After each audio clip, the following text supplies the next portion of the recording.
हीरालाल ने 648 रुपए 648 रुपए में एक वस्तु को बेचकर 20% लाभ अर्जित किया, प्रॉफिट किया 20%, तो उसकी लाभ की राशि क्या है?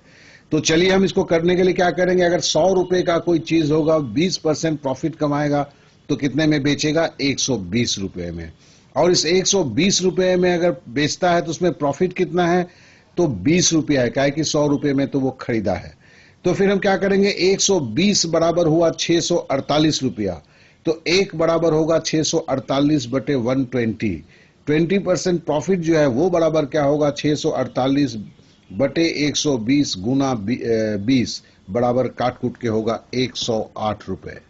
तो 108 रुपए प्रॉफिट हुआ।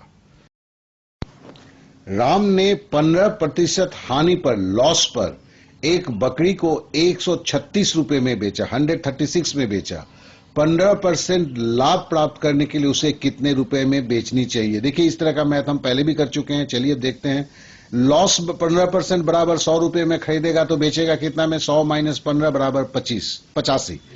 अब प्रॉफिट 15% होगा तो मतलब 100 रुपए के माल को बेचेगा कितना में? 15% लाभ कमाना है तो 115 में।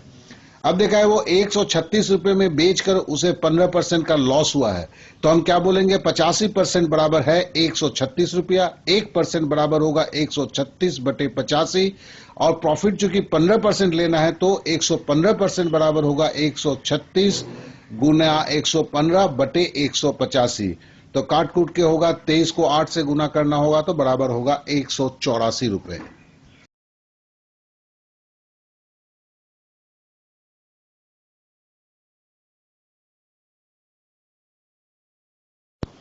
विक्रय मूल्य पर, सेल्स प्राइस पर 15% हानि, लागत मूल्य का मतलब कॉस्ट प्राइस का कितना प्रतिशत होगा?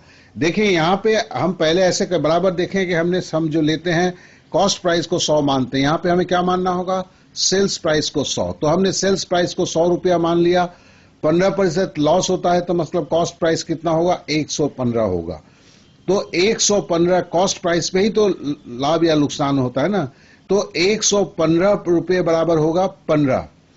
हम इसको करेंगे, 1 रुपया होगा 15 बटे 115, तो 100% चूंकि कॉस्ट प्राइस ये है तो क्या होगा? 15 बटे 115 गुना 100 बराबर हुआ 300 बटे 23 बराबर होगा 13.04%। अर्थात 100 रुपये कॉस्ट प्राइस पे नुकसान कितना होगा? 13.04%।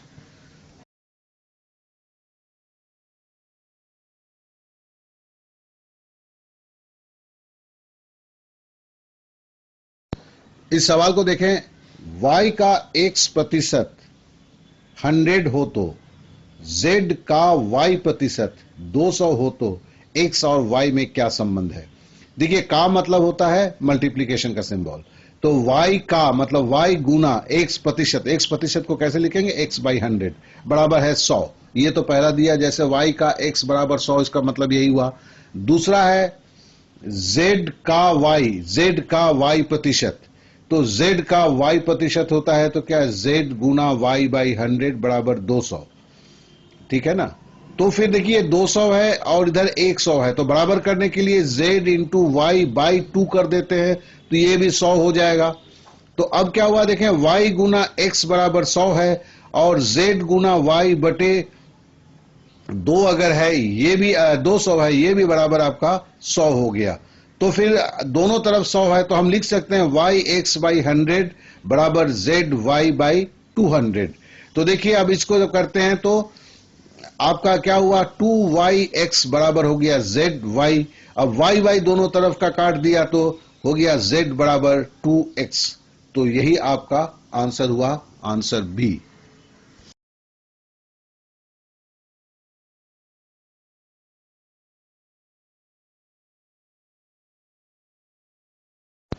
एक कलम जितने में खरीदी गई, मतलब एक पेन जो है जिसका परचेज प्राइस उतना ही है जितना है, उतने ही प्रतिशत लाभ लेकर 24 रुपए में बेचा गया। मतलब परचेज प्राइस अगर x है तो लाभ भी आपका x% ही होता है। तो कलम का क्रय मूल्य निकालिए। तो इसका हमने सिंपल सा क्या है कि ऑप्शन में जो फिगर के बाद सुनना होगा, ये एक पर्टिकुलर टाइप है जो हम पहले भी कर चुके हैं, वही आंसर होगा। तो हम अगर ऑप्शन में जाते हैं देखते हैं 20 रुपया है, इसी दो के बाद सुनना है और किसी में सुनना नहीं है। तो देखिए 20 रुपया होगा, अगर हम ऐसे भी सोचते हैं 20 रुपया होगा तो उसमें लॉस कितना होगा, 20% होगा। तो 20% लॉस होगा तो कितना होगा, 4 रुपया होगा। अब 20 में अगर 4 रुपया जोड़ दिया जाता है तो क्या होता है, 24 रुपया होता है। तो मतलब 20 रुपये पे 20% लॉस प्रॉफिट लेके अगर जोड़ा जाएगा तो कितना होगा, तो 24 रुपया ही होगा। 20 रुपया प्लस 4 रुपया 24 रुपया। तो मतलब यही आंसर है।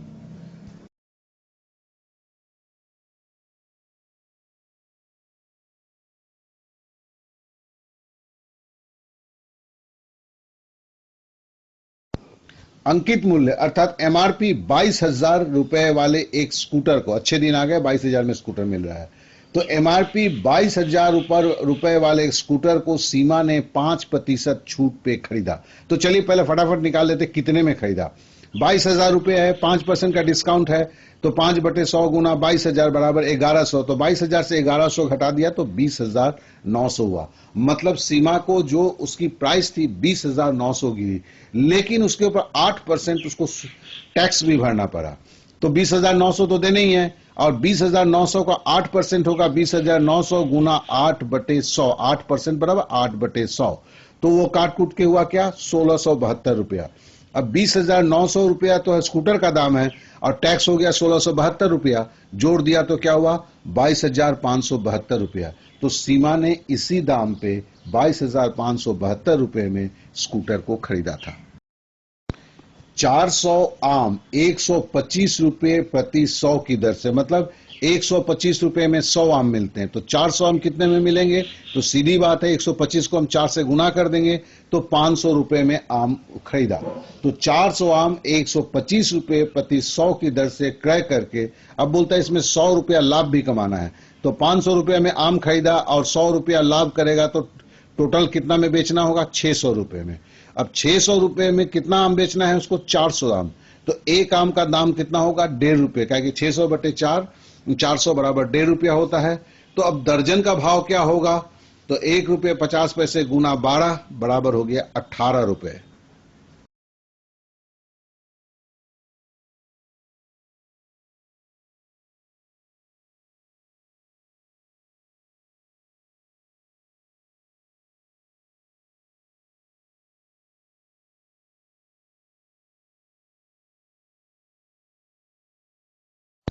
एक व्यापारी एक पुरानी कंप्यूटर 6,000 रुपए में खरीदी और उसके मरम्मत पर 500 रुपए खर्चा किया।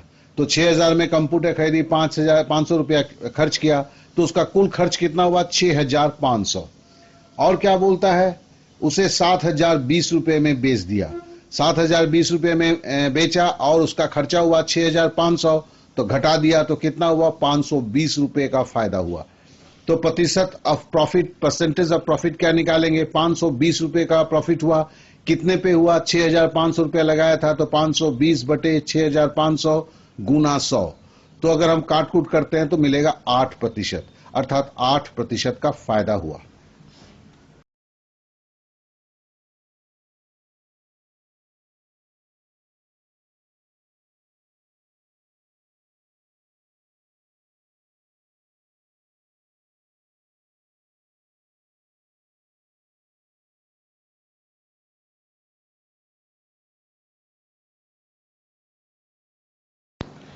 एक व्यापारी ने 5 किलोग्राम चावल, कितना चावल है, 5 किलोग्राम, 75 रुपये प्रति किलोग्राम, कीमत क्या है, 75 रुपये दर है, तथा 10 किलोग्राम चावल 100 रुपये प्रति किलोग्राम के दर से खरीदा, और 10 किलोग्राम खरीदा 100 रुपये प्रति किलोग्राम के दर से। तो चलिए पहले फटाफट निकाल देंगे खरीदा कितना में। तो 5 किलो 75, 5 किलो चावल खरीदा, 1 किलो का दाम 75 था, 75 गुने 5 बराबर 375 रुपया हो गया। दूसरा उसने 10 किलो चावल खरीदा, 100 रुपये प्रति किलो था, 10 गुना 100 बराबर 1,000 रुपया हुआ। तो कितना पैसा उसके जेब से निकला, तो 375 रुपया 5 किलो चावल खरीदने में और 1,000 रुपया 10 किलो चावल खरीदने में। तो टोटल उसने 15 किलो चावल जो है 1,375 रुपये में खरीदा। अब क्या बोलता है, 1375 रुपए में चावल खरीदा, उसको बोलता है कि 20% का प्रॉफिट चाहिए, तो मतलब 100 रुपए का माल वो 120 रुपए में बेचेगा। तो 1375 रुपए का माल कितने में बेचेगा? तो 1375 गुने 120 बटे 100 बराबर 1650 रुपए में बेचेगा। अब 1650 रुपए में टोटल चावल बेच रहा है, तो टोटल चावल में कितना है? 5 किलो चावल और 10 किलो चावल, मतलब 15 किलो चावल। तो 1 किलो चावल का दर क्या होगा? तो 1650 बटे 15 बराबर 110 रुपए प्रति किलो। तो मतलब 110 रुपए चावल, ये चावल मिलाने के बाद अगर वो 110 रुपए प्रति किलो चावल बेचता है तो उसे 20% की प्रॉफिट होगी।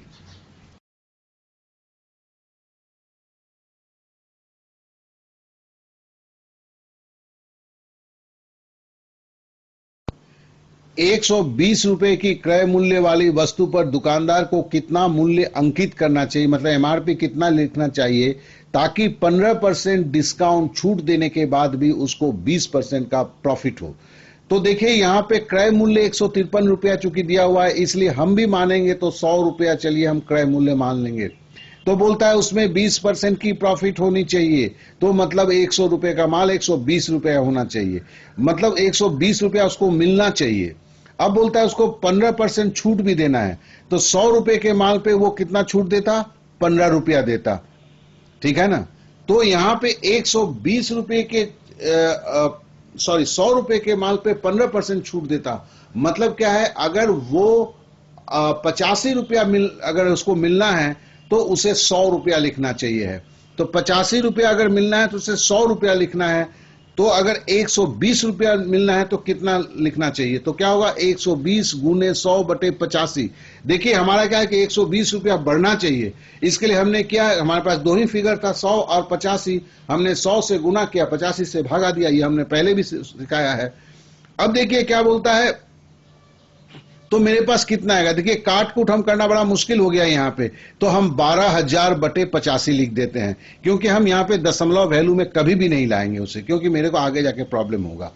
अब हमारे पास क्या हो गया? अगर 100 रुपया क्रय मूल्य है तो उसका जो लिखा हुआ मूल्य होना चाहिए, अब तो हमें मिल गया कि 12,000 बटे 85 रुपया होना चाहिए।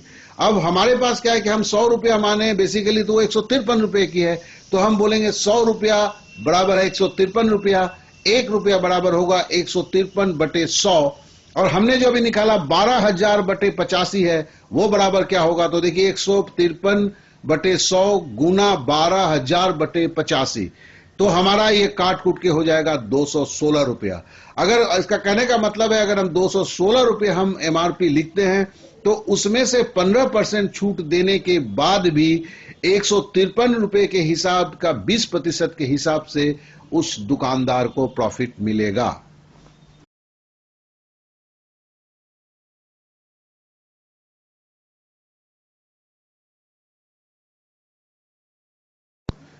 नौ संतरों के विक्रय मूल्य, मतलब 9 ऑरेंज है, उसका सेल प्राइस जो है 12 संतरे के क्रय मूल्य के बराबर है। 12 जो ऑरेंज जो परचेज किया है, दोनों प्राइस बराबर है। तो जानते हैं हम इसको क्या करना है? लाभ प्रतिशत। लाभ प्रतिशत में क्या होगा? दोनों का अंतर निकालेंगे। 9 संतरा और 12 संतरा का अंतर कितना है? 3 संतरा। लाभ प्रतिशत होगा तो दोनों जो फिगर उसमें से छोटी फिगर नीचे जाएगी, तो छोटी फिगर कौन सी है? 9 संतरा है, तो 3 बटे 9 गुना 100 बराबर हो गया 33.1/3%। तो लाभ प्रतिशत क्या होगा? 33.1/3%।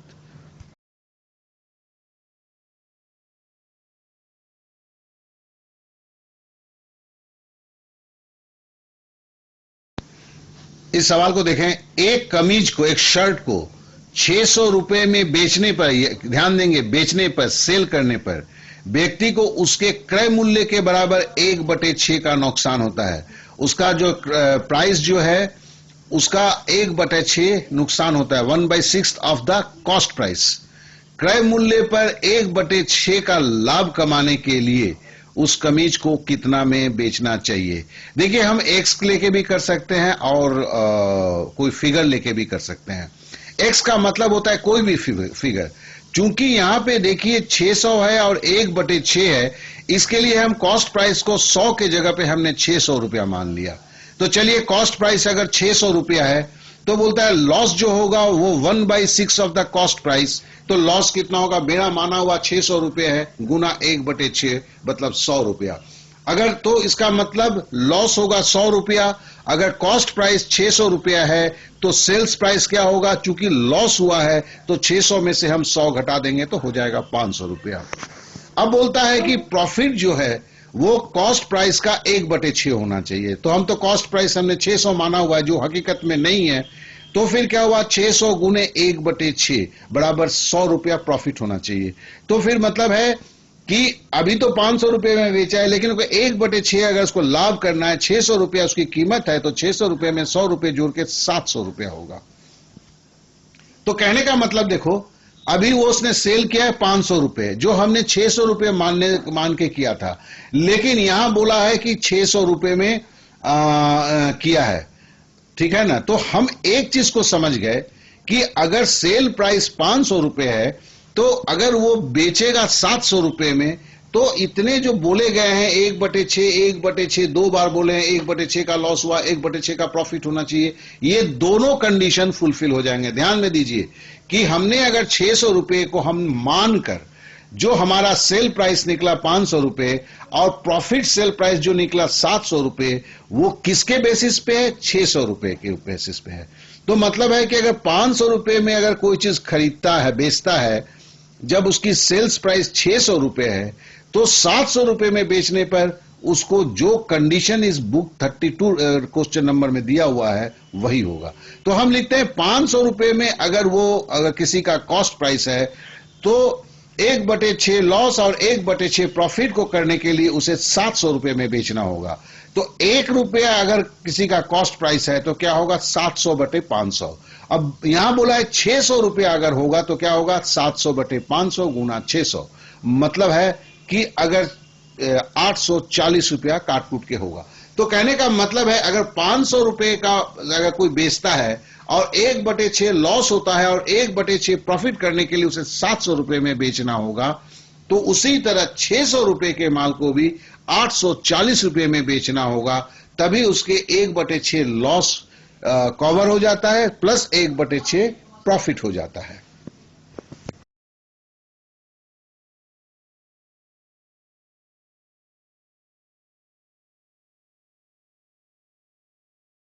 किसी वस्तु के मूल्य में 20% वृद्धि करने पर तथा 10% की हानि होने पर, देखिए ये सवाल तो पहले भी हुआ है। हम 20% के मतलब है कि हम पहले पकड़ लेते हैं कि 100 रुपए का माल था, 100 रुपए दर था और 100 पीस बेचता था। अभी क्या बोलता है कि 20% दाम बढ़ जाने से, मतलब 120 रुपया अगर दाम हो जाता है तो क्वांटिटी 100 के जगह घटकर 90 हो जाता है। कहने का मतलब यही है, हम पहले भी समझ चुके हैं। तो हम क्या लिखेंगे, 120 गुना 90 बराबर 10,800। अब पहले क्या था, 100 रुपया दाम था, 100 रुपया बिकता था, तो बराबर 10,800। 10,800 से 10,000 घटा दिया तो हो गया 800 रुपया। 800 रुपया किसके बनिस्पत प्रॉफिट हुआ, 10,000 के बनिस्पत। तो 800/10,000 गुना 100, यह प्रतिशत में निकलेगा, बराबर 8% की प्रॉफिट निकली।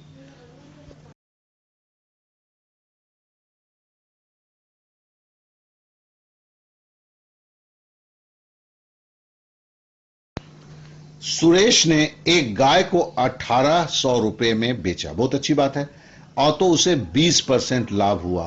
तो बताइए कि सुरेश ने गाय को कितना में खरीदा था। अरे भैया 20% लाभ हुआ तो मतलब क्या, 100 रुपए के माल को कितना में बेचेगा, 120 रुपए में, तभी तो 20% का लाभ होगा ना। तो हम लिखते हैं 120 बराबर है 1800, एक बराबर है 1800/120, तो 100 बराबर होगा कितना, 1800/120 गुना 100। हमने 120 जब सेल्स प्राइस लिया था तो खरीद भाव क्या था, 100 रुपया था। तो इसी के लिए, लेकिन हमें चूंकि 1800 रुपए का के ऊपर खरीद भाव निकालना, इसलिए हमने माना 120 रुपए बराबर अगर 1800 रुपए होता है तो खरीद भाव मेरे हिसाब से 100 रुपए के बराबर क्या होगा, 1500 रुपए। तो मतलब अगर कोई चीज को 1800 रुपए में बेचा गया है और उसमें 20% की प्रॉफिट हुई है तो उसका खरीद भाव होगा 1500 रुपए।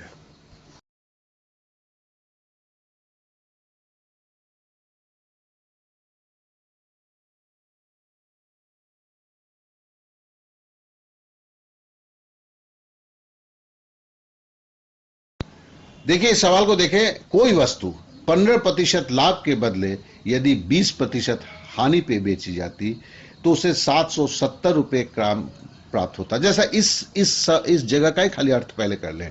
बोलता है कि पहले 15% लाभ, मतलब 100 रुपए में 15 रुपया लाभ होता तो 115 रुपए में बेचता। फिर बोलता उसके बदले में 20% हानि में बेच दिया, मतलब 100 रुपए का माल तो खरीदा था और 20% लॉस करके, मतलब 100 माइनस 20, 80 रुपए में बेच दिया। तो बेचना था उसे 115 रुपए में, सोच के उसने धंधा शुरू किया था, लेकिन मंदी के चलते उसने बेचा बेचारे ने 80 रुपया। तो 115 रुपए में बेचना था, 80 रुपए में बेचा, तो उसका घाटा कितना हुआ? 35 रुपया उस मामले में। अब यहां बोलता है कि 770 रुपए कम मिले, तो मतलब क्या हुआ? 3500 रुपए के हिसाब से अगर चलते हैं तो 35 रुपया जो घाटा होता है इस सवाल के हिसाब से, जो बराबर है 770 रुपए के बराबर। तो 1 रुपया बराबर क्या होगा? 770 बटे 35। और हमने क्रय मूल्य यहां पे 100 रुपया पकड़ा है, तो 100 रुपया बराबर क्या होगा? 770 बटे 35 गुना 100। तो ये काट के होगा 2200 रुपए। तो मतलब है कि वो उसको कितना में खरीदा था? वस्तु को 2200 रुपए में खरीदा गया था।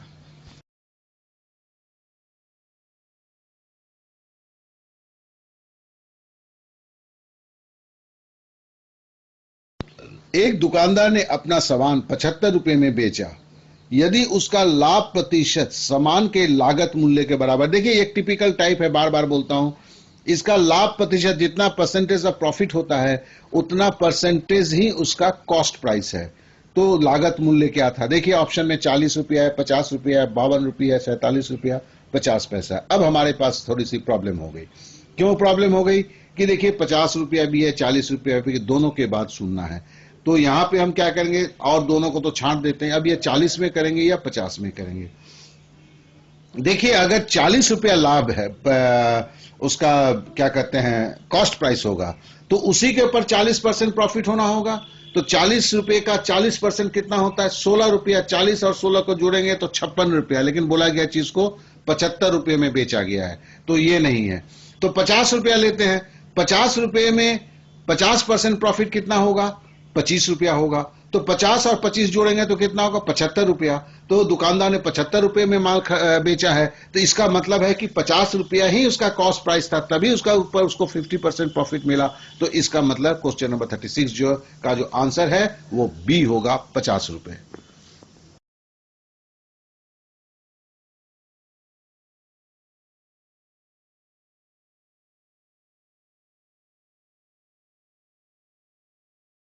एक साइकिल की अंकित मूल्य, मतलब एमआरपी पर 20% की छूट देने पर, 20% डिस्काउंट देने पर साइकिल का मूल्य 800 रुपया, साइकिल का मूल्य 800 रुपया है।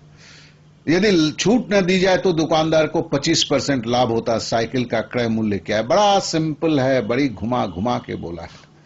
अगर मेरा एमआरपी 100 रुपया होता तो प्राइस आफ्टर डिस्काउंट क्या होता? 100 रुपया होता, उसे 80 रुपया मिलता।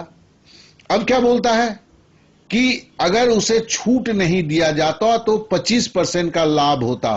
तो मतलब अगर एमआरपी अगर 100 रुपया है तो दाम कितना होता? 75 रुपया। ठीक है ना? ये 80 रुपया ही होता है। क्यों? सॉरी, 75 रुपया नहीं होता। अगर 100 रुपया है और अगर 20% छूट दिया गया तो 80 रुपया होता है।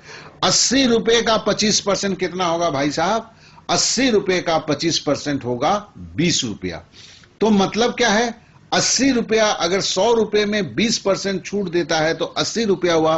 80 रुपए में अगर छूट नहीं दे तो 80 रुपया उसका खरीद भाव हो, तो 80 रुपए में 25% कितना होता है? 20 रुपया। 80 और 20 को जोड़ देंगे तो एमआरपी का आ जाएगा 100 रुपया।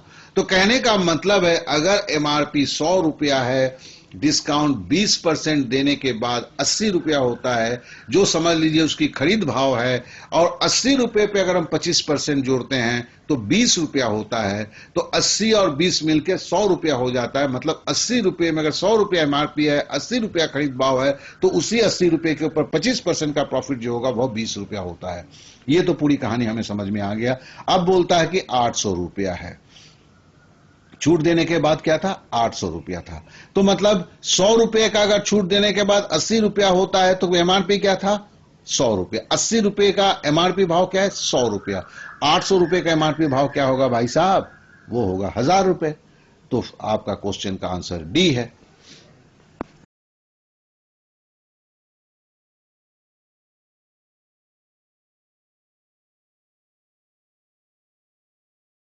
किसी व्यक्ति को 144 रुपए में घड़ी बेचने पर 10% की हानि होती है। तो मतलब पहले उसको देख लें, 100 रुपया है, 10% हानि होगा तो क्या होगा? 90 रुपया होगा। 10% का हानि का मतलब है 10 रुपया हानि 100 रुपये पे। तो उस घड़ी को 15% लाभ करने के लिए, तो 15% लाभ बराबर 100 प्लस 15 बराबर हो गया 115। अब होता है, बोलता है कि 10% के लॉस में बेचा हुआ है, मतलब 90% में बेचा हुआ है। 90% बराबर 144 रुपया जो बुक्स में दिया हुआ है, और 1% बराबर होगा 144/90। तो 115% मतलब प्रॉफिट 15% लेके 115% होगा तो क्या भाव होगा? तो होगा 144 गुने 115/90, काट कूट के होगा 184 रुपए।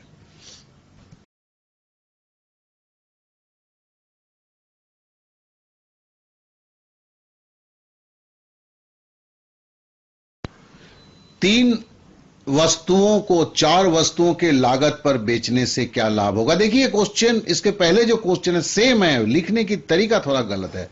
पहले बोला था कि 9 संतरे का विक्रय मूल्य 12 संतरे के क्रय मूल्य के बराबर है। यहां बोलता है 3 वस्तुओं को 4 वस्तुओं के लागत पर बेचने से, या हम बोल सकते हैं 3 वस्तुओं का विक्रय मूल्य 4 वस्तुओं के खरीद मूल्य के बराबर है।